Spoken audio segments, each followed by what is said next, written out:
something has to give in Montreal, with the Habs lineup facing more questions than we've had in a multitude of seasons. An article highlights one maybe surprising name that is up there on the top list of trade chips for the Montreal Canadiens, while omitting another name that is also a little bit surprising. We have to dive into some of the biggest decisions to come for the Habs forward core, but it doesn't stop there. It's also getting real for the defense, as we have comments from Jayden Struble on the real reason behind are electing to go to arbitration. And finally, a video of David Reinbacher has surfaced that just has us more hyped up than ever. And again, something gotta give on that D-core as well. A bunch of stuff coming up on this episode of Habs Digest. And let's start with our boy David, Jesse. David Reinbacher, look, it's safe to say we haven't seen a lot from him since drafting him, really just because of injury troubles, and of course him being over in Switzerland where it was harder to see his games. But since coming over to Laval, he's played a total of 34 games in regular season plus playoffs since being over. But I feel like, we've been talking about this D-core heading into next season for a while now, mostly on the Struble versus Xhekaj for that 7D.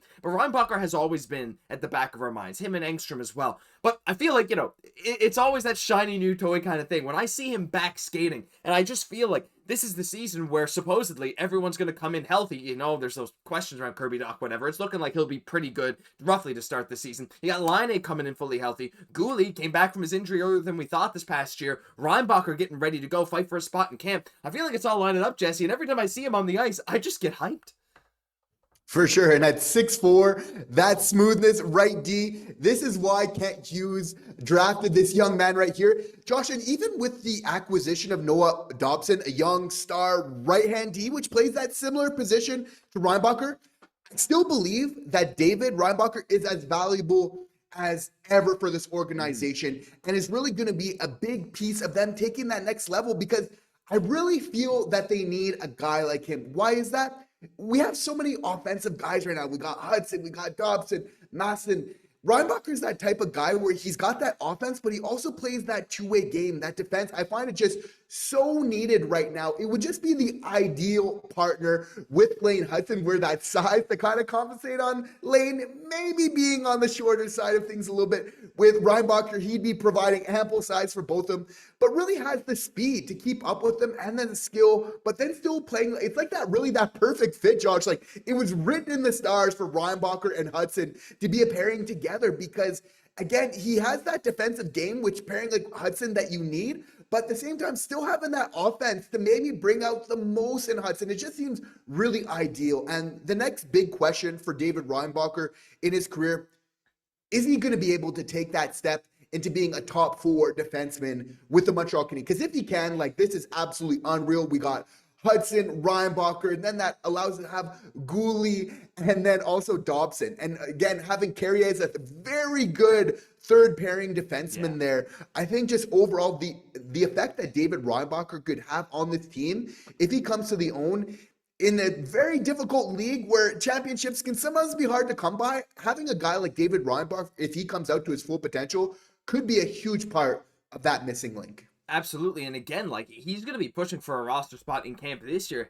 He did last year, right? And remember, he got injured in training camp last year, but when we saw him, we were like, dang, there's something to this guy. Obviously we knew that, but watching him play was this guy's smooth. He makes a lot of right decisions. He just works really well off of the other NHL talent. And sometimes how you work with other NHL talent, at the way the speed that they play, it can look different when you're in the AHL, because, the speed of the game's a little bit different. The flow of the game is different. So to be able to see him again in training camp this year, I think is going to be very telling, because again, like you saw, the dude is smooth on his feet. I'm ready to see what he can do at the next level. But again, before he does, though, Jesse, something gotta give. And this D-core is just so jam-packed of talent that if we don't trade one of the sons that we have, funny how Matheson, Dobson, and Hutson are all the offensive guys, and everyone whose name doesn't end in son is less of an offensive guy. Hey, whatever. I don't know how that works or why that works, but we don't have any others in the system, I don't think. But right now, to get in here, he's got to crack the lineup. And, one of these guys that we did have questions about for the last little while was Jayden Struble. And Jayden Struble himself, of course, an advanced analytics darling for the Montreal Canadiens. Him and Laine Hutson were the best offensive and defensive pairing for Montreal this year of all pairings that played at least 100 minutes together. So, not that huge a sample size. Any basically D pairing this year that played a reasonable amount of time, he was part of the best one. But he did elect to go to arbitration, but he revealed recently on TSN 690, if you guys didn't catch this was not a salary dispute, it seemed. It seemed like he was basically to his agent said, listen, I just want to get signed, bro, and I want to get it done soon. He said, I don't think that it was in my plans wanting to go to Arb. I wanted to get a deal done. I felt that was a way to speed things up and make sure it was done in good time. I had no intentions of going through that and kind of getting ripped. It would not have been a pleasant experience. I'm glad we came to terms and we were able to agree on something before that. So I was pretty comfortable in the fact that I would get something done before I had to go. So it was pretty stress-free. And that's exactly what you want to hear, Jesse. He also spoke, by the way, this is linked down below if you want to listen to it, from TSN 690. He spoke about how he has trust in his agent, trust in the Montreal Canadiens org. He negotiated on the first offer they gave, came up with 1.4125. Maybe the Habs offered 1.4. But again, he wants to be here in Montreal. And now, after this, it seems to me there's no question that this was not a salary dispute. This was just, I am so eager to be back. I want to get signed ASAP. And guess what? It worked, Jesse. So, with Struble, he knows that his position is in jeopardy to some extent with Arbor Xhekaj there and David Reinbacher knocking on the door, which to me is leading to, again, we've said it before, but I feel like the hype for this training camp, I feel like can't be rivaled by any season I feel like maybe I've ever watched because of all the crazy decisions we'll have to make.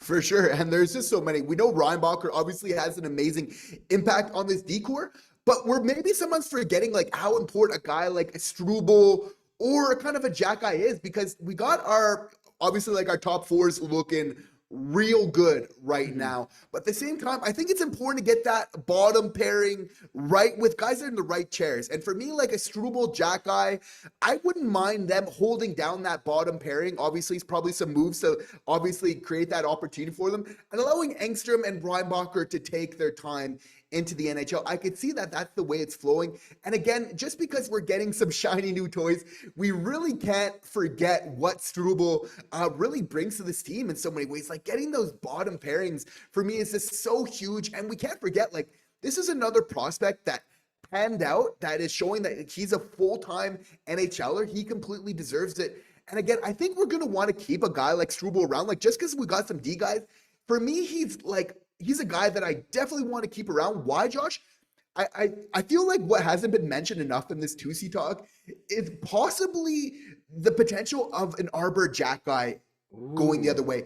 Now, the reason why I say this is we know, Josh, covering this on the channel, we know that there is a lot of interest in Xhekaj throughout the league. There has been for quite a bit of time now. And if Hughes really wants to get that 2C, that missing link that we need for this rebuild to be finished, we know he's going to pay. He's going to have to pay. Now, I don't want to trade Xhekaj, not even Struble, because just for me, they're like perfect bottom pairing type of guys. But at the same time, you have to feel like if Xhekaj was going the other way, when you have just like a perfect third pairing guy in Struble, that the analytics are great, he can play well with Hutson, even though his ceiling is probably like a second pairing defenseman, is like you want to keep these guys around. Again, having the right guys at the right position, playing that consistent, solid game is one of many reasons why I really want to keep Jayden Struble in town.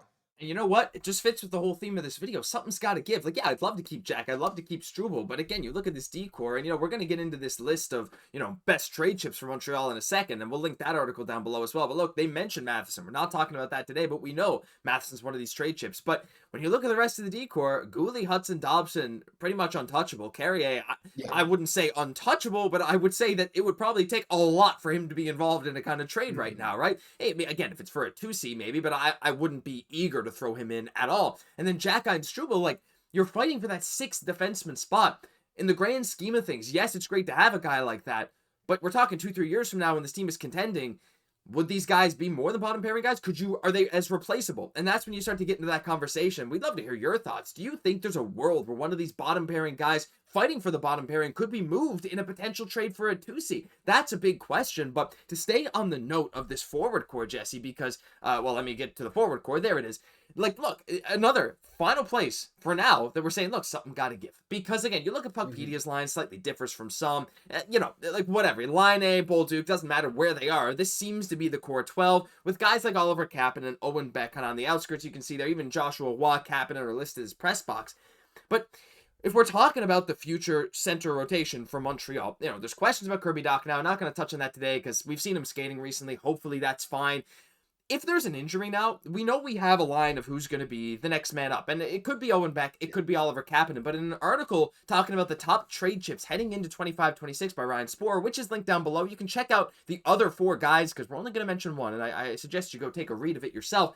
he mentions Owen Beck. And one interesting thing on this, Jesse, is that Joshua Roy is not on this list. And I find that kind of intriguing because to me, Owen Beck fits that bill long term with Montreal a lot better than Joshua Roy, while Joshua Roy has that offensive upside that is maybe a bit higher than Owen Beck that other teams would be looking for. But at the same time, when you have a guy like Oliver Kapanen that seems to be a little bit ahead of Owen Beck's curve, a little bit older, I believe, but not much at all, it makes it a very interesting decision. What are your thoughts on, of our guys? Like, we have solid prospects. Beck, Kapanen, Xhekaj, all three of them are center prospects. All three of them are right-hand shot. Beck has the best defensive upside. Xhekaj is the best offensive upside. Kapanen is the one who has already shown the most NHL caliber play. Again, Xhekaj is probably going to get there, but what are your thoughts on Beck being on this list of top trade chips? Because I haven't fully really thought about it, but to think that he is probably the prospect I am most okay with trading of our higher tier prospects, it's starting to put get the gears moving in my head here. And I mean, they're right in saying so because there is a good chance that either Owen Beck or Oliver Kapanen are involved in a package. Yeah. If Kirby Dach doesn't come and take the 2C. If he's able to do it, okay, we don't need to make a trade. They kind of live to see another day. Very high likelihood that they're going to be part of a larger package involving probably another D, a defenseman, probably a roster player here along with some picks and maybe some other prospects here going forward. You have to feel like that would be part of the package. And again, a little bit of a hot take of some people listing Beck ahead of Roy, but at the same time, I think that that's a fair assumption. At the same time, Beck has really shown that although his ceiling isn't huge, his floor is absolutely that of an NHL player, which was failed to establish. So I would definitely have Beck and Kapanen over Joshua Roy in terms of trade value right now. Again, if we are looking to make a move with the Ducks, they're going to be looking to bring on guys that can make an impact onto the roster in short order here as well. At the same time, it's Beck is probably not super surprised by all this because he's realizing, even besides the 2C talk, we're bringing in other players like vets like Samuel Blais, Joe Veleno, which is just making their spots that much more precarious. If they didn't already know about it before, along with the 2C, that they might be involved in trades, just along with the internal competition that we really have right now. But again, he had 15 goals, 44 points in 64 games in the AHL. Not bad for a guy that we know have him pegged as a bottom, as a bottom six defensive guy, really good on faceoffs. I think that, again, being a center that has a lot of, that is great on the draw and, plays that two-way game does have a lot of value. Again, all these prospects, it seems like we had a lot, Josh, but I think we're really going to need every single one of them and them coming into their own to really get us that player that we need to take us to that next level. Yeah, and so it's really interesting, too, that you mentioned that because it's we want these guys to step up to really show, look, I'm ready. I'm knocking on the door in the NHL. But at the same time, we want to be able to give them that opportunity to show that, to give them the minutes, the chance at the next level to prove it. But again, like you said, depending on which way the Habs go with their bottom six this year, whether Joe Veleno makes it in, or maybe a guy like Sammy Blais comes in for physicality, or, maybe a guy like Florian Xhekaj shocks everyone at camp, right? And there's certain roles, exactly. And if you get someone injured here, depending on who gets hurt, if Josh Anderson goes out with an injury, maybe a guy like Blais is more likely to draw into the lineup than a guy like Owen Beck, right? Let's say the new hook at center isn't really working and Dach isn't working. You need to bring up one or two centers. Okay, you got to bring up Beck, but then maybe Veleno comes in and then you Kapanen question. It's so interesting because it all depends on play style. We want to give them the chance to play and prove themselves, but they got to make the space. It's prime for internal competition. Something's got to give, but I'm, again, just fired up for this training camp. And I know you guys are too. Leave your thoughts on the odds of trading Owen Beck, which is something that we haven't really wanted to say. We want to keep all our guys, but at the end of the day, something's got to give, and he may just be on the block eventually. But we'll have to wait and see. That'll do it for this episode of Habs Digest. If you enjoyed, leave a like, comment, subscribe to the channel. Thank you so much for 22K. We got goals so much bigger, and thank you for tuning in every single day. I'm Josh Gosse, my co-host, Jesse Poirier. We'll catch you in the next one.